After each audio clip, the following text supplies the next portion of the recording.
There we go. So we are going to continue through chapter 9 today. I expect we'll finish chapter 9, and if we have time, we'll start chapter 10 as well. Before we get into the book, any shalom moments anyone would like to share?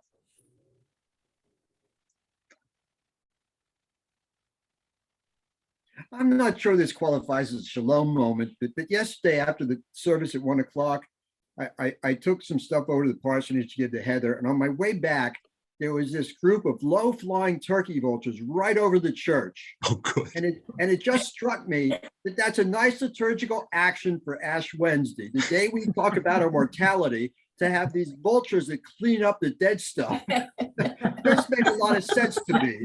And whether that's a shalom moment or not, I don't know, but I'd like to recommend, Pastor Shoulders, that you incorporate that into every Ash Wednesday service. A group of low-flying turkey vultures right after the service. Yeah, I have never seen birds honor the church here quite that effectively. That's good.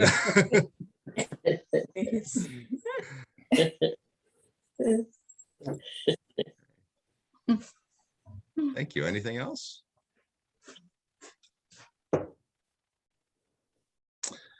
Okay, then let's have a word of prayer.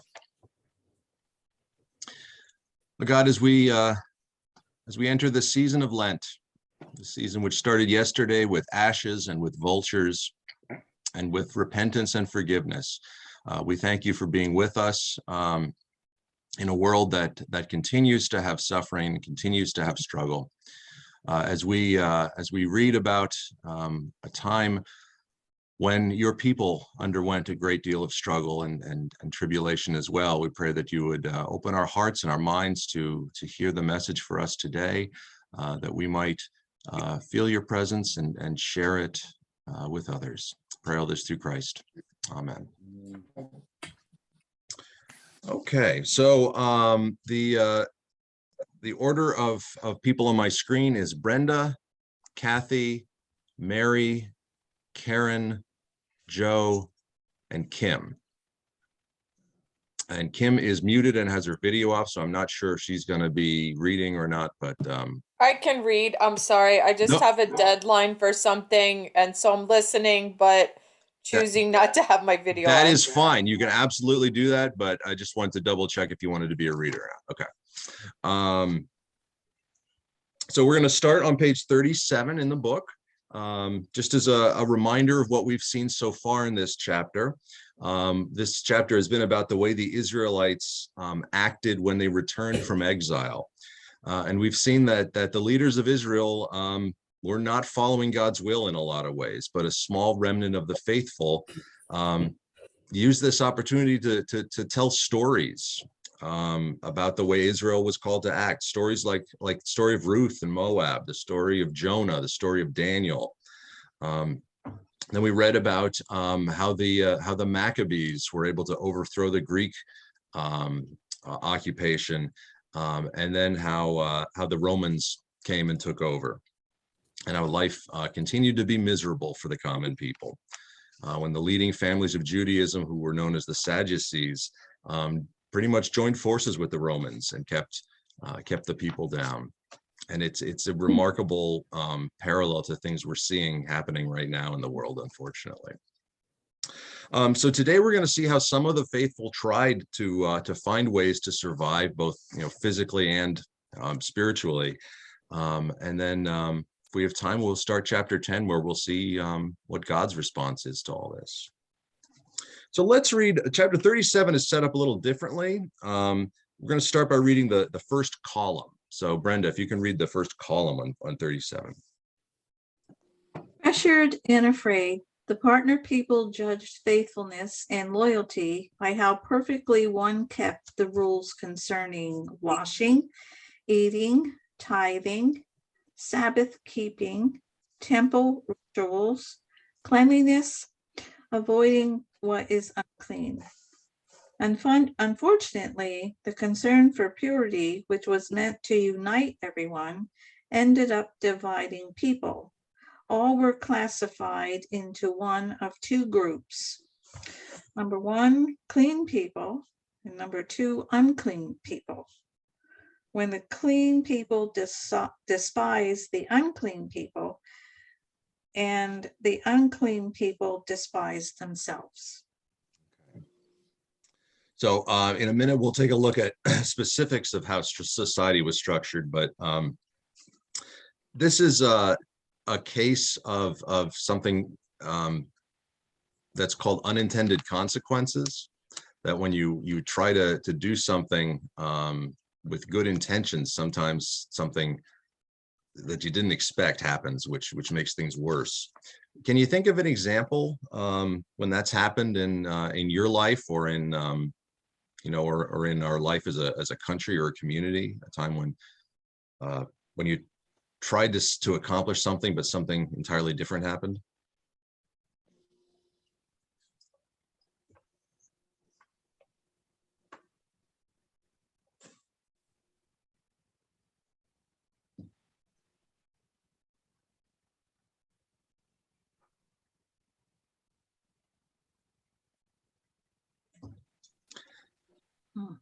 I can think of a time when I was a very inexperienced youth director in my 20s, thought I knew everything, as opposed to now when I do, of course.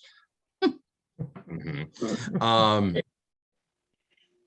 remember that at a lock-in at the church where I was working, and lock-in was when a bunch of teenagers come out and stay in the church all night.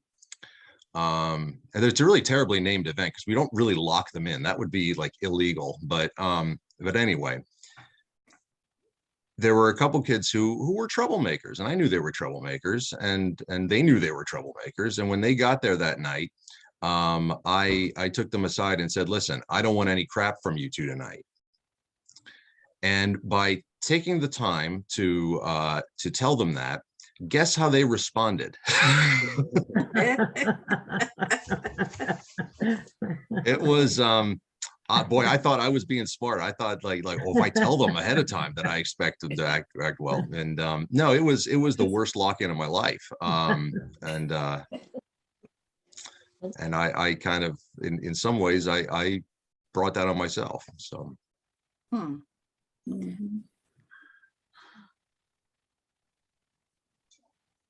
remember a time when I was pastor at St. John's, and we had this really incredibly small courtyard, which made no sense. It was kind of, here's the church building, and here was the Christian Ed building they built around it many years after they built the church.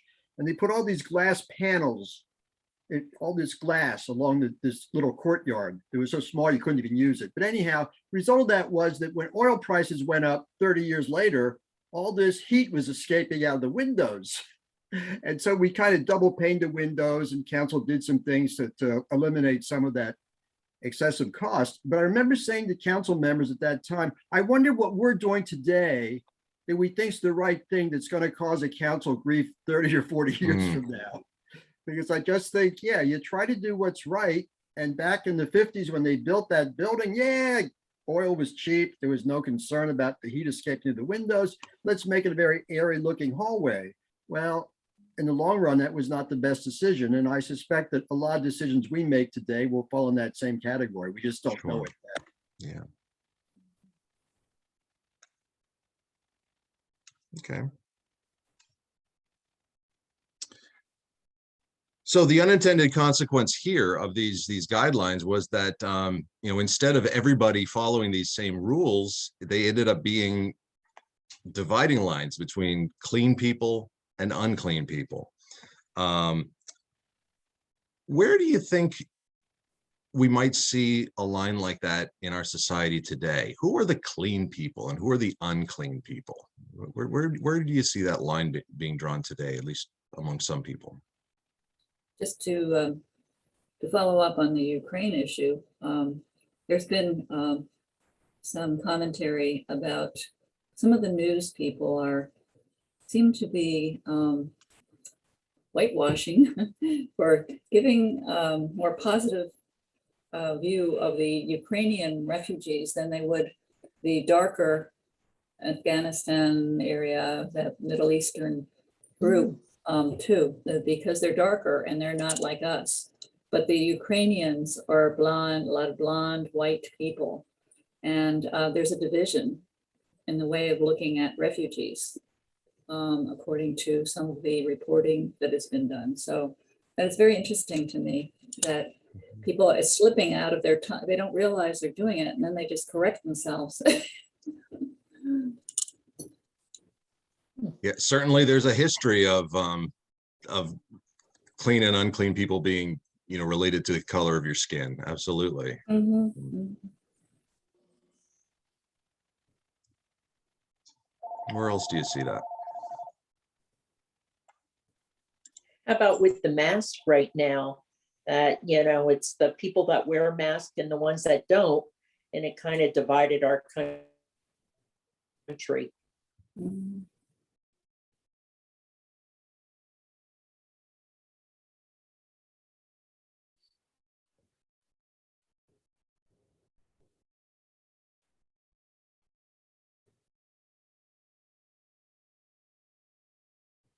I'm sorry, that was June calling because she's having some trouble and wondered if there was something I could do. And unfortunately, I don't think there is. Before that call came, was someone talking about the mask issue, about, who's, yeah, there's lines being drawn there. Sure. Any other places? We have a whole talk about blue collar, white collar jobs, educated, non-educated. I think those of us who tend to be of a religious nature are always run the danger of thinking people who are non-religious are therefore worse than we are. I mean, it's very easy to slip into that and think because of what we believe we're superior to everybody else.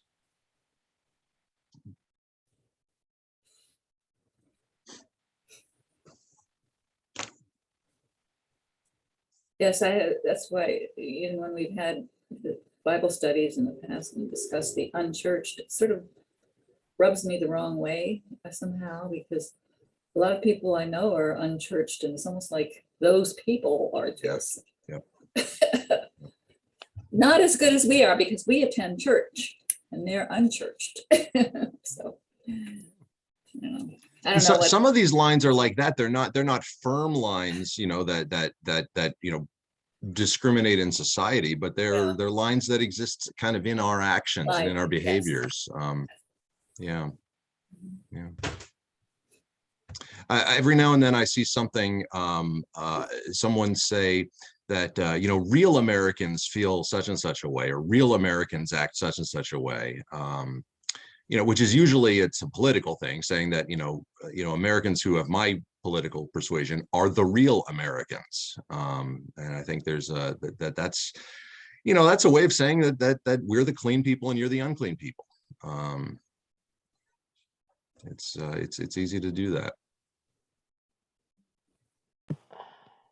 I feel like when you see homeless people, like, there's homeless people, but when you're somewhere in a larger town or city and you're walking by people, you try not to feel that way, but like, if somebody's in tattered clothes and sitting on the street, you kind of feel that way, even though you're trying not to.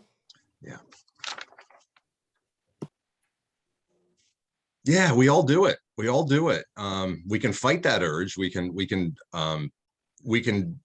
to some extent control our actions and our words, but our feelings and thoughts, we all do it.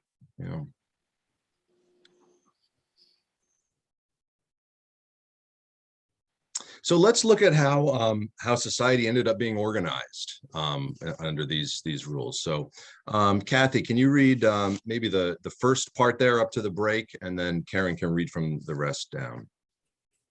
The pure God who demands absolute purity reigns over all. God rewards the righteous and punishes the sinners. Type A, nearest to God are the most pure people. They keep the purity rules perfectly.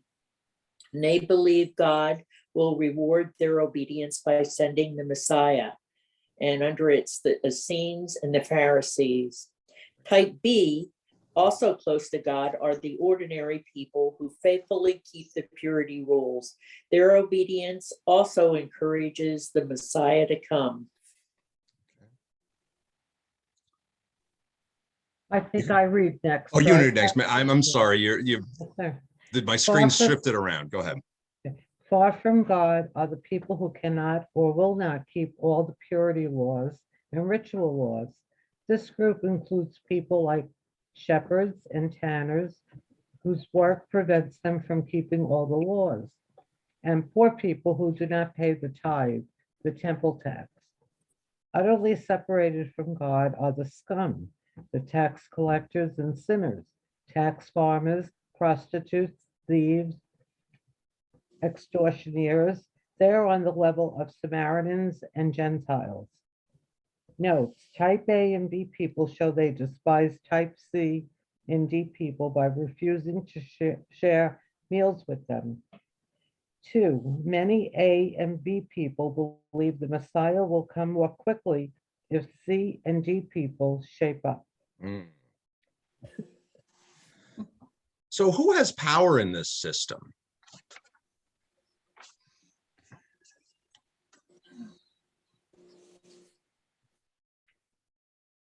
A and B? Yeah, and what does that power look like? What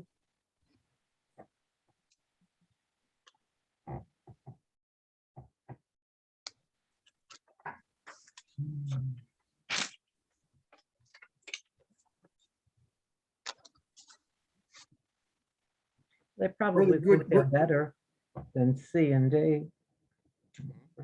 A and B say, we're the good guys, you other guys are the bad guys. Mhm.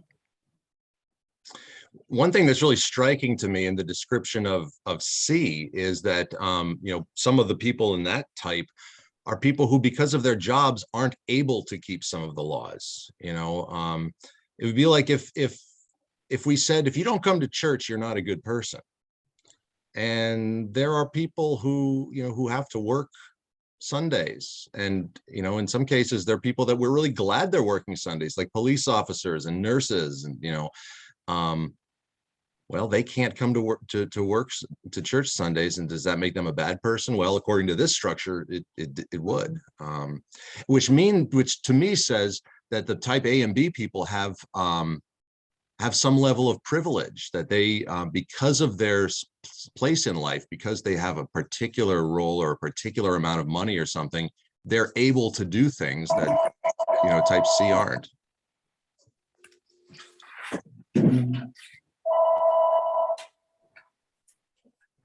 So if people could not pay the tithe, then they could not attend temple? Well, they weren't considered clean people at any rate. I'm not sure if they weren't allowed to attend or not. That's a good question. Because I'm thinking even today, I remember sitting in a meeting for our church years ago. And a woman sat next to me. She had 2 small children. She was single, divorced. She said, I really can't, when she heard the budget and how we needed to contribute more to the church, she says, I don't think I can afford to come to church because I can't afford it. Mhm. And I thought that was so sad, because that she should have that feeling about our church. And I'm thinking, how many people think of church as, well, now I'm going to have to look at my budget and cut part of my budget and give it to the church. Of course, a lot of people can just give, they don't have to give a lot, but sometimes there's that feeling that. Mhm. Mhm. Yeah. And I think that's a good example of an unintended consequence. It probably Yes. wasn't the intention of the people at that No. meeting to make people feel guilty, or at least not to make people feel they couldn't come to church anyway. But that was the unintended consequence of what happened. It probably needs to be said every year in some way that, it doesn't happen that every year everyone's able to increase their giving, but every year there are some people who can increase their giving. I think we need to make it part of the public record that we know there are some circumstances where people cannot increase. We understand that. but there's always some of us who are able to increase. And that's why we need the constant challenge put out there. You know, we need to do it in a way that honors and respects the integrity of all people.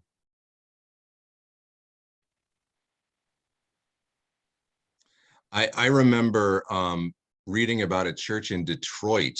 I think it was around the Great Recession in 2008 or whenever that was, when you know, unemployment in Detroit went crazy that year. And I remember that apparently there was a church whose pastor or stewardship leader or someone stood up and said, you know, we all know that that 20% of you are out of work right now. And what that means for our budget is that the other 80% of us need to step up.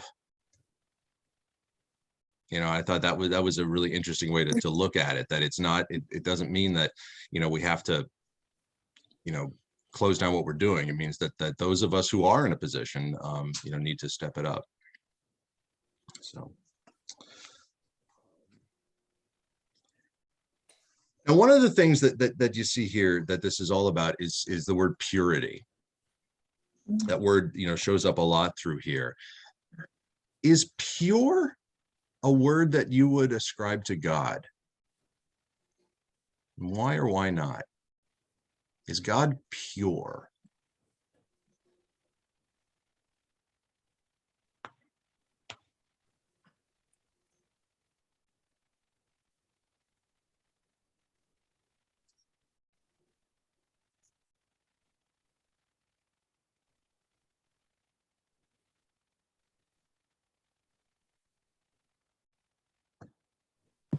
I don't know. I think that's a really good question and one I never really thought about. But now that you're presenting that question, I feel like, I don't know, we in a sense sometimes feel like we need to be pure in the presence of God.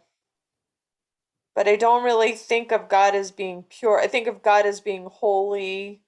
I think of God as being ever present and compassionate, but I don't know, that's weird. I don't really think of God as being pure. Although in a lot of sense, holy and pure seems like it should be connected or in tandem, but I can't explain why. I guess I don't really assign the word pure to God, but I feel like I don't know. I feel like I would want to be as pure as I could to be in God's presence. I don't know. That's very interesting. Thank you for sharing that, Kim. What about the rest of you? What do you think about pure? Is God pure? I would say yes, but then I would quickly add that God chooses to be involved with the, God chooses to get down and dirty. I mean, God went and created the dirt. God started creation, and God took the form of Jesus in the incarnation. So God, on one hand, is the very definition of purity, I guess. On the other hand, God does not hesitate to get involved with those who are not pure. So it's one of those tensions again that make theology so very interesting and intriguing. So in the first line in this column says the pure God, and that's in scare quotes, the pure God who demands absolute purity reigns over all. So you would agree with the first part that yes, God is pure, Yes, but not with the second part. God does not demand absolute purity.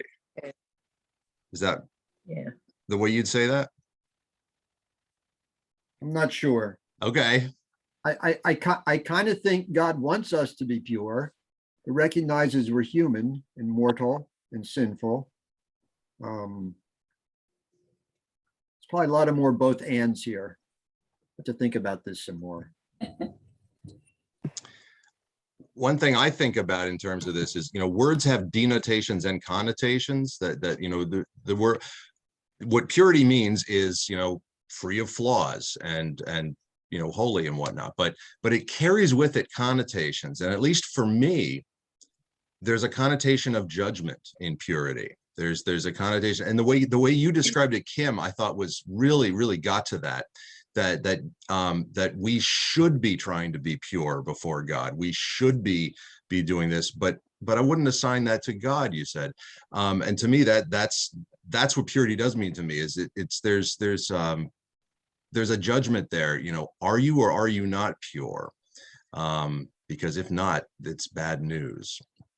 And I often, when I think of the word pure, I think of self-righteousness as well. I think, those who think of themselves as pure are kind of holier than thou. That's just the way I hear the word pure. That might not be your experience. I was I thinking feel- the same thing. Go ahead, Karen. Okay, I was thinking the same thing. You were just saying, I remember during the service, Ash Wednesday yesterday, I thought, I thought only the Catholics said, my fault, my grievous fault. Oh, we say that once a year. Yeah, we say it. But it's without sin, totally without sin. And to be human, we have to strive toward that, but we can't be sinless. Mhm. I mean, we're not born, that way. So for someone to say they're pure, Mae West said, I was once pure as the driven snow, but I'm drifted. I like that one. But anyway, the purity is something you strive toward, but you don't brag about it. Mhm. It's hard. You work toward it. That's all.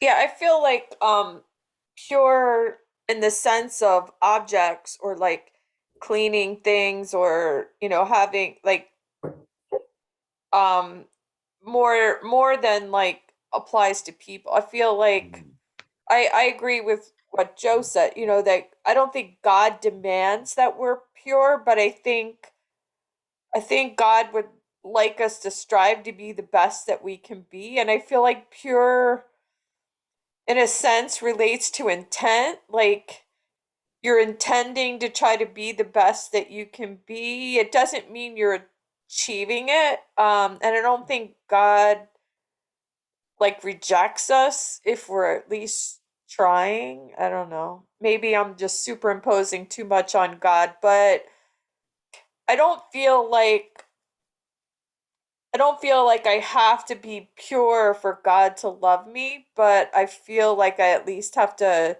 try. So purity, in a sense, relates to trying or intent versus your actual accomplishment. I don't think we could ever accomplish to be perfectly pure. And I definitely don't think you should look down on someone else just because, we're wherever we are and they're wherever they are in their intent.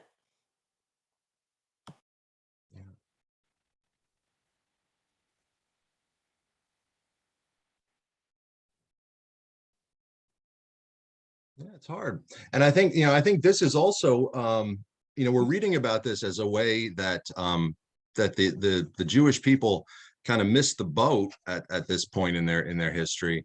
But this is also a way in which Christians have very commonly missed the boat. There have certainly been times that the Christian church has focused exactly on this. There are still groups within the Christian church today who focus exactly on this, that we are the people going to heaven and you are not going to heaven. Why? Because we are righteous and you are not. And you can define it in any kind of way you want to, but it comes down to, we're pure and you're not. I think this is a common thing, and it's no wonder that this is kind of hard for us to talk about, because it's baked into it.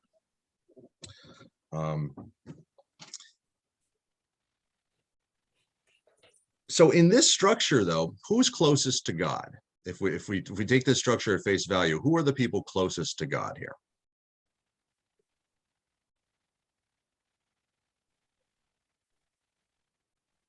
Well, according to the structure, type A is closest. Right. They're the ones who are most pure, right? They're the ones who are doing it. In your experience, when have you felt most close to God?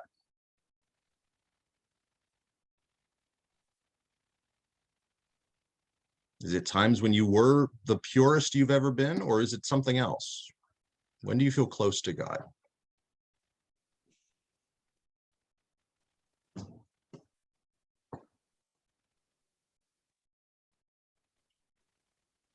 think for me, I feel closest to God when he uses me Mm. to show kindness or, Mhm. to make people happy or bring them comfort. When you do God's work with your hands, right? Mhm. You got it. Yeah. Okay. I think for me, it's when it comes as a gift. Mm. Sometimes in worship, I might feel a sense of closeness to God, or sometimes immediately after a worship service, I've felt that way. And I think that has come as a gift, not so much because of what I've done, but because I've been surrounded by the hymns and prayers of the people of God. And as I think of some of the people I've known over the years, who I might say are truly pure, not in the sense that these folks think they're pure, but are pure in the fact that they're self-giving and self-loving and they're very kind. Sometimes I almost feel like I'm in the presence of God because of their kindness and their love, and their willingness to give of themselves for other people. So yes, maybe when it comes as a gift.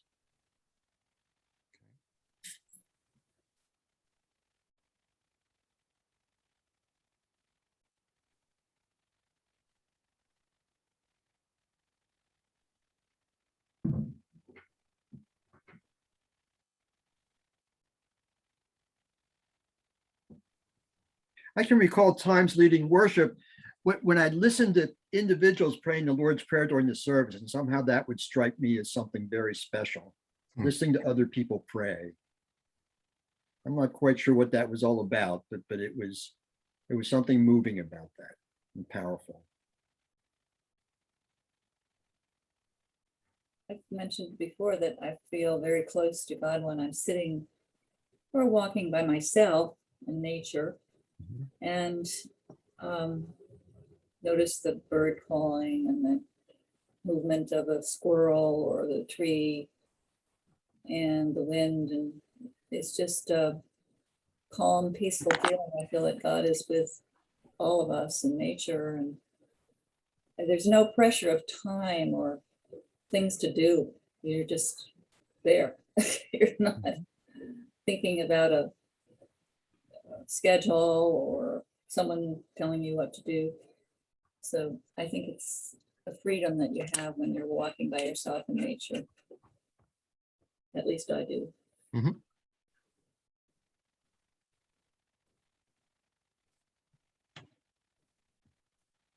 No talking.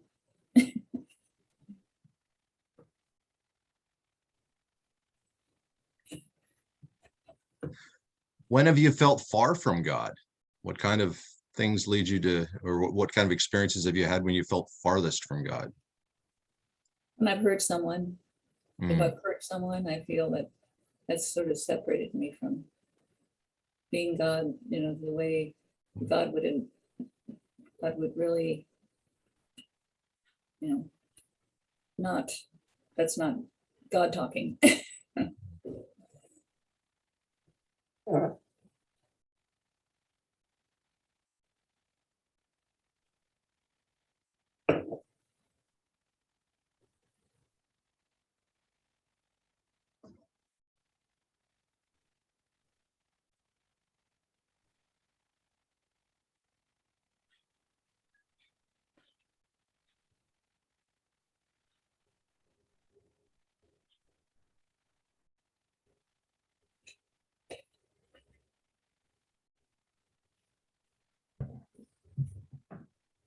That's a harder question for a lot of us. That's okay. Yeah. Let's move on to page 38. We'll read the first 3 paragraphs of 38, where we'll talk about 2 of these particular groups. 2 renewal movements shaped and were shaped by the prevailing emphasis on purity. Members of both movements were type A's. The Pharisees were communities of sincere and committed lay people who called everyone in Israel, men and women, rich and poor, to join them in keeping all of the purity laws, the ritual laws, and even the laws for priests found in the scriptures. The Pharisees lived this life of purity within society, tolerating the Roman occupation insofar as the Romans allowed them to live according to the rules of Scripture. The Essenes were dedicated Jews who responded to the terrible corruption in government and temple by retreating to the wilderness. There they lived a life of purity in monastic-like centers outside of society. The Essenes prayed and waited for God to destroy both Romans and Jewish priest leaders, and then establish them, the Essenes, as the true Israel, God's pure and holy people. Thank you. So this shows two different ways of kind of responding to this. The Pharisees were a group that stayed within society and tried to make society more pure, whereas the Essenes were a group that felt that the way to achieve purity was to separate themselves from society and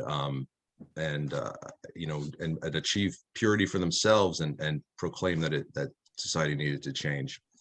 The Essenes are not actually mentioned in the New Testament, but they are attested in a lot of historical documents.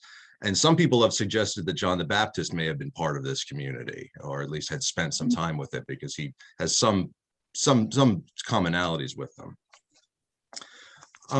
Can you think of any groups or any people today who are kind of living out a similar lifestyle to either of these groups?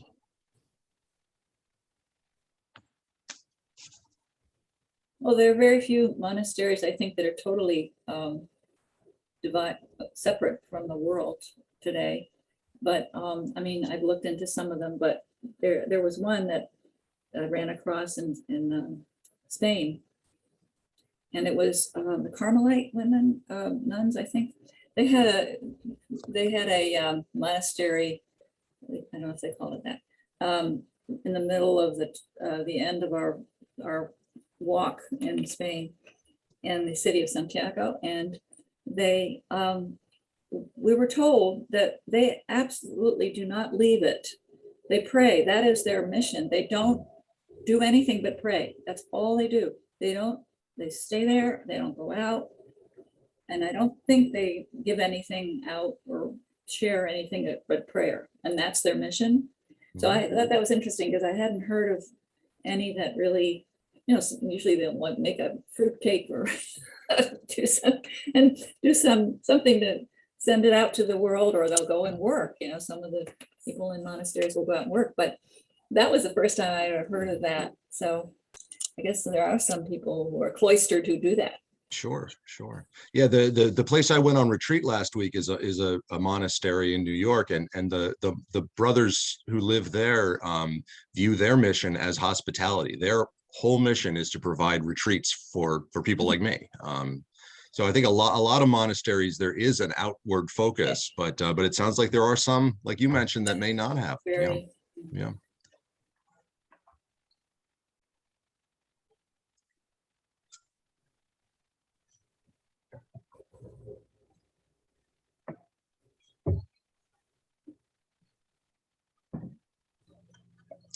I think we have some groups and some people who act in the Pharisee style when we hear about people who say, well, all we need to do to fix our society is to change this, or go back to this, or and whether it's to return to some golden age they're remembering, or change something. I think to say that there's a specific way we can fix everything, and all it takes is for people to start acting differently. That's kind of like where the Pharisees were coming from, I think. I think we hear that from various quarters. I think that comes from all kinds of political stripes. We hear things like that.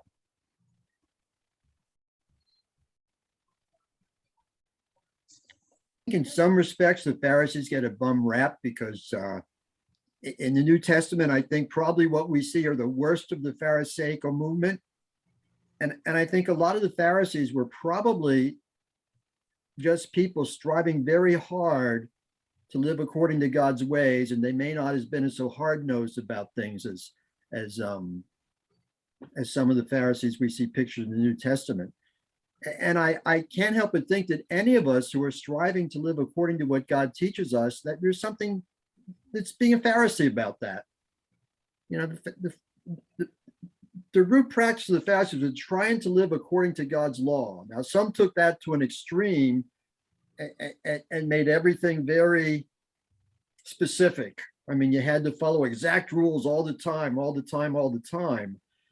But I think any of us who try to figure out what God's up to in the world and what God wants us to do, there's something of the Pharisee in that, in a positive sense.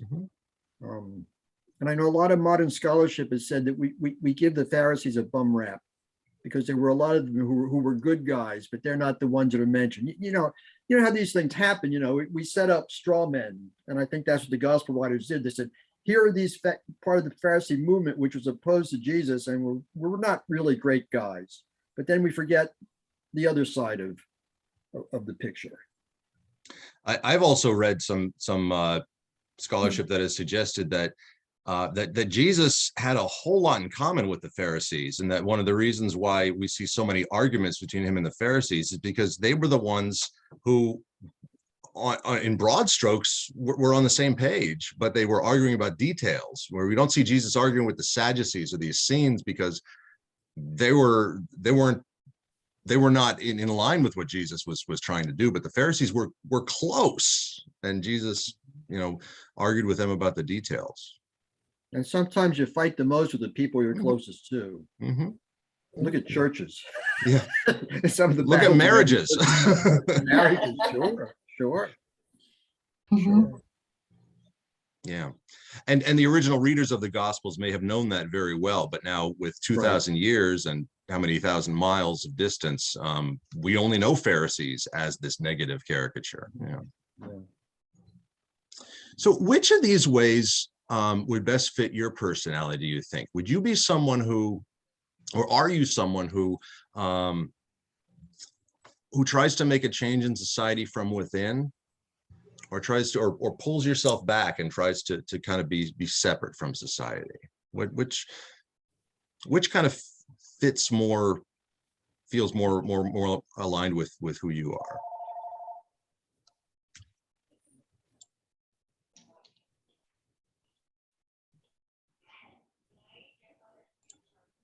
I'm on now. Welcome. I'm glad you finally got it working. Oh, Lordy. I went back into settings and the sound wasn't on, but that wasn't the problem. Something else. I don't know. Okay. Well, you got it working. That's great. You can always watch the video later to see what you missed. Yeah, so that's what I plan on doing. Yeah.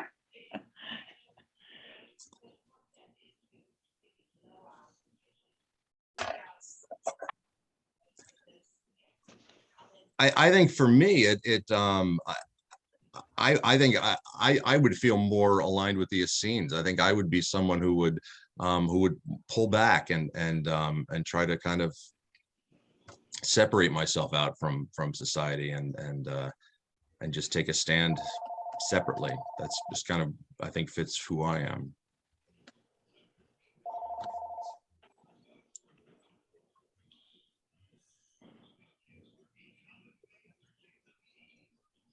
There's an author today, and I forget his name, and I've never read his book, but I've read about it. And he's making the argument that society is so corrupt that the best thing Christians could do is simply withdraw from it and pray for it. Which is an interesting take on the thing. And I'm probably stereotyping his opinion. I don't know, but there's certainly some folks who think that way, that the only way to deal with a broken world is to withdraw from it. I suspect most of us kind of fall into a combination of the Pharisees and the Essenes. I mean, we do withdraw from the world once a week. We go to church, or maybe more than once a week. We worship. That is an Essene-like practice in a sense. You're kind of withdrawing from the world and saying there's something other than this world as we now know it. But yet most of us are also out there, and we may not be activists, we may not be political activists, we may not be terribly involved in society's ills, but we're still trying to live a godlike life in the midst of what's going on.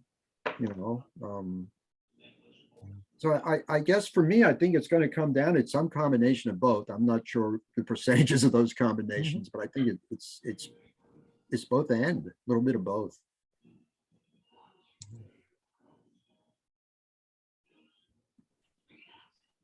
That makes sense. And then you look at your social group that you're with, being not being born and raised in the area with a lot of family in the area, except my husband's family, and we don't really see them that much, but my social group is really around the church. So, in a way, I'm separated from the large society in a great deal, because my church family and friends are who I see and I talk to and I text, all that. So in a way, I'm withdrawing because I'm in this close social circle. Because a lot of other people don't go to church. I don't see them on a regular basis. So by nature, I'm sort of withdrawn that way.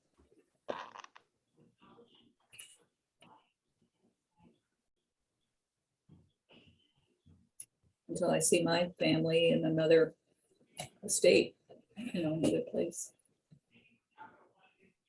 But there's a sense, Karen, in which you mentioned families, and if people's lives mostly revolve around their immediate extended families, they're kind of just in that circle, where you've got a broader circle of people. Yes. Beyond just one family. Yes. So yeah, I see what you're saying about, on the one hand, it's kind of withdrawal, and yet also it's an expansion almost, because you're not just focused on a single great big extended family. Or interconnecting circles. In an ideal world, we'd all be connected to all of those circles, but of course we don't have enough time to do that, so that's not going to happen. That would be exhausting. And I think one of the tensions in being a church and being a congregation is when we form that broader circle, what is our focus? Is our focus on enhancing that broader circle and being, as strong a family, so to speak, as we can, or is it to go out into the world, kind of separately and do things? And I think there's always a push and pull there. I think that the church always has a temptation to just become a social club, but on the other hand, it always has a temptation to just become,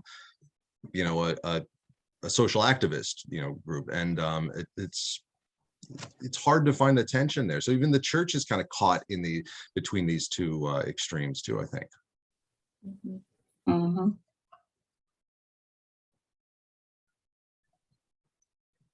All right, well, let's read along the right column here. We'll read in the box last, but let's read from the 3 paragraphs on the right. Okay. Both Pharisees and Essenes shared a dream with the bandit groups and with most of the people, the dream of a Messiah who would soon come to defeat the Romans and establish a new world order. The Sadducees prayed for the Messiah's coming, but hoped their prayers would not be answered too soon. They benefited from the way things were, where abundant manna was reserved for the privileged few.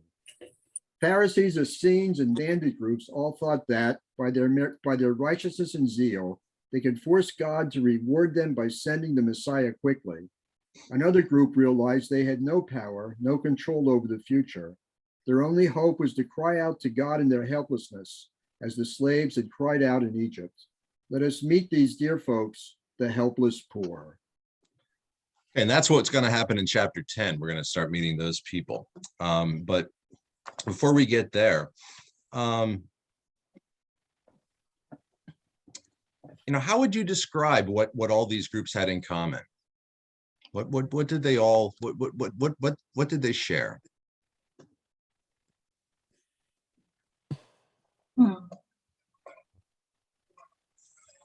I They were guess all waiting for the Messiah. Yeah. Kim?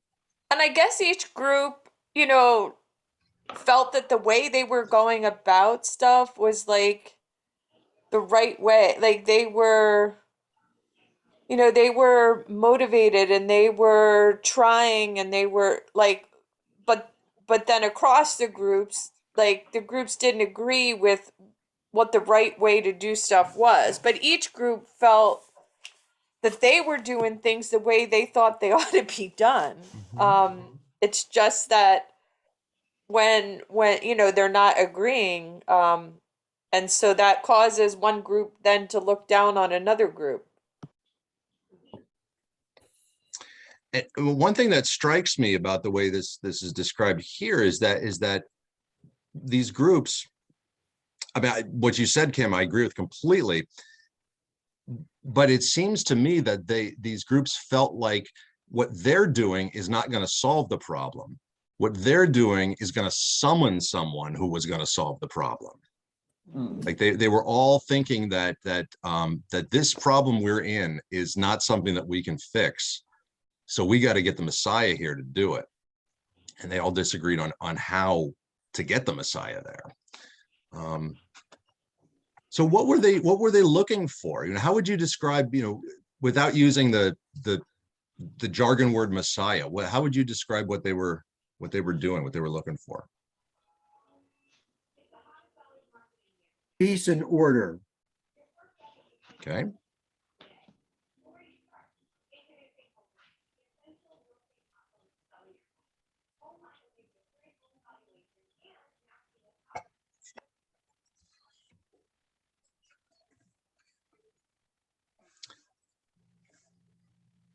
Do you think they had faith that God was going to do something? Yes. Yeah.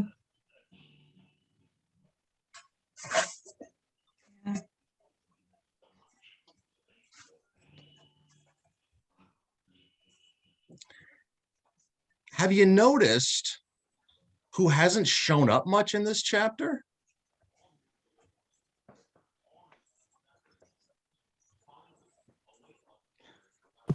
God hasn't really shown up. Yeah. God's been a major character through most of this book. Where's God right now? What do you think that's about?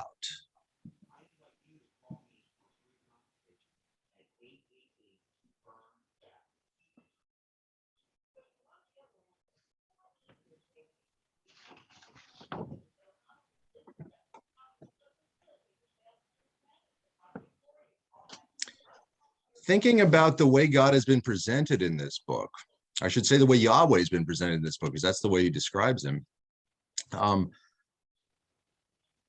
What has Yahweh done so far in this book? What kind of things have we seen?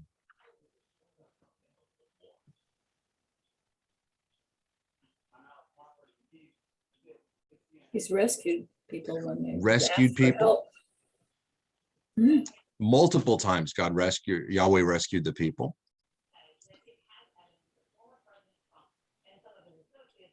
And then what did God ask the people to do? What did God try to get the people to do each time? Listen to him. Yahweh taught them every time, you know, over and over again, so that they would do what? Share the abundance of the blessings that God gave. This manna and mercy was never supposed to be just for the partner people. The partner people were there to proclaim that and to share it with everybody. And over again, yet we've seen Yahweh, I'll bring you out of Egypt and I'll make you this partner people. All right, you're in Babylon, I'll bring you out of Babylon again and make you this partner people. What happened now, do you think?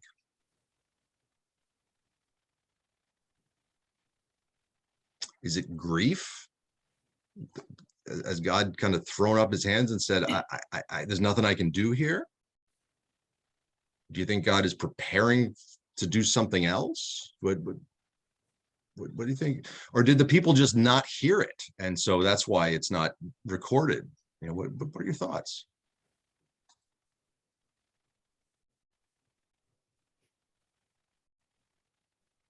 They weren't dependent enough on God, I suppose. They were still waffling. Like, well, the Pharisees seem to really be earnestly wanting the Roman order to be away. So they were asking very fervently for that to happen, that Christ would come and God would come and do that. The others are sort of like, well, maybe I'm doing okay. I don't really need you right now. You know, Sadducees anyway. So, you know, he didn't hear a clear message that people really wanted him to come or needed him to come.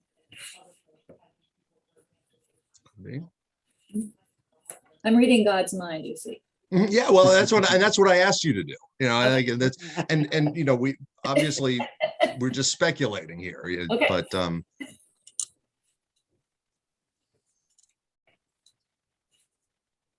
I think he's watching and listening to all the things that he have taught them, and seeing if any of it stuck. Testing them out, huh? Seeing if they really. that could be, yeah.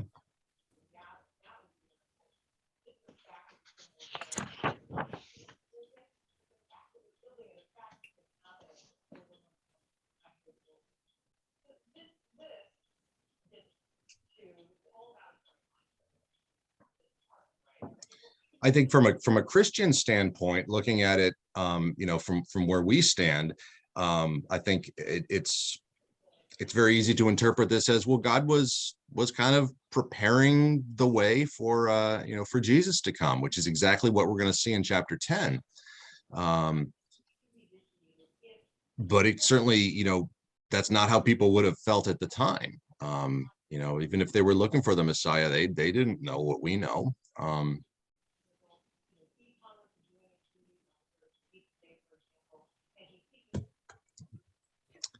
Let's read through this box here. Whose turn is it to read? It's mine. Okay. The system held women in low esteem. A woman was not allowed to study the scriptures, testify in court, or talk to a man other than her husband in public. She was considered to be the property of her husband, who could easily divorce her. Also, she was called ritually unclean during the time of her menstrual period. Since physical health was thought to be a sign of God's blessing, sickness was assumed to be a punishment for sin. Persons with a disease called leprosy were actually banished from the community. Wealth was also thought to be a sign of God's favor. Therefore, poverty was considered a disgrace, a punishment from God. The majority of the poor were women who had no male agents to keep them secure within the patriarchal system. Note, these ideas represented the popular wisdom of the day, not the heart of the faith of Israel. I think this gives us some important background to understanding some of the things we see in the Gospels. But would you say that that some of these ideas are still in play today? Yes. That was quick. Well, I've been thinking about it when I was reading through. I mean, it's true. I mean, I know of some people who are more controlling about their wives or whatever, and you know, the ownership there. Physical health, I don't know so much, but I know that there are some people who think it's a sort of a sign of weakness for someone to be not as healthy as they could be. And the other one, wealth, you know, if you worked hard enough, why aren't you making more money? Why aren't you making as much as I am? I worked hard and you apparently haven't worked hard enough. I think about wealth. So I see that. One thing I have seen a lot is, you know, maybe not so much people saying that, well, if you're sick, God, you know, you don't have God's blessing, but people who are sick asking me, why did God do this to me? Or why did God, why is God making me go through this? I think people in that experience, especially if it's something chronic or fatal, often question that. There's still this nagging feeling that God has done this to me, or God has failed to protect me, that I must have done something wrong. I think that's still out there.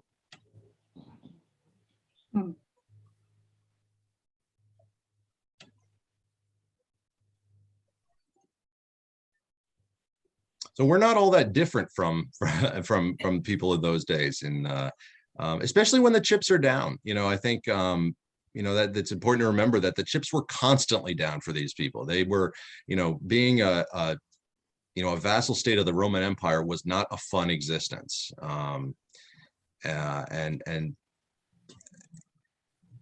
it was a rough life. And I think when we go through rough periods, we don't always respond with the best of our responses, and I think we have a lot in common with the people who were struggling in those days.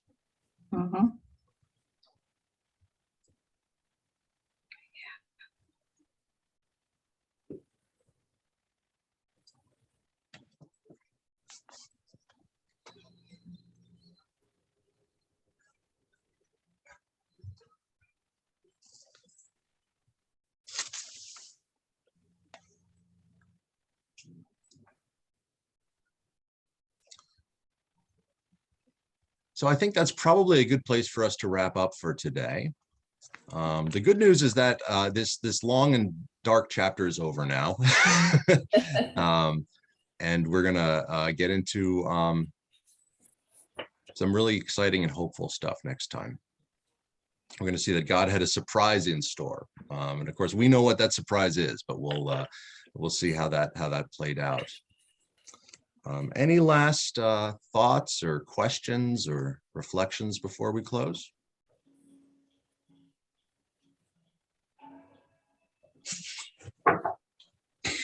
These couple pages sort of made you think a lot about questions that you asked and what was written here on the pages.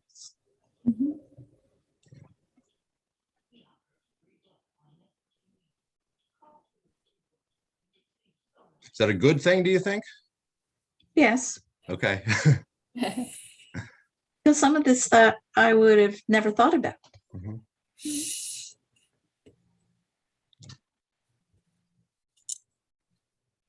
Okay.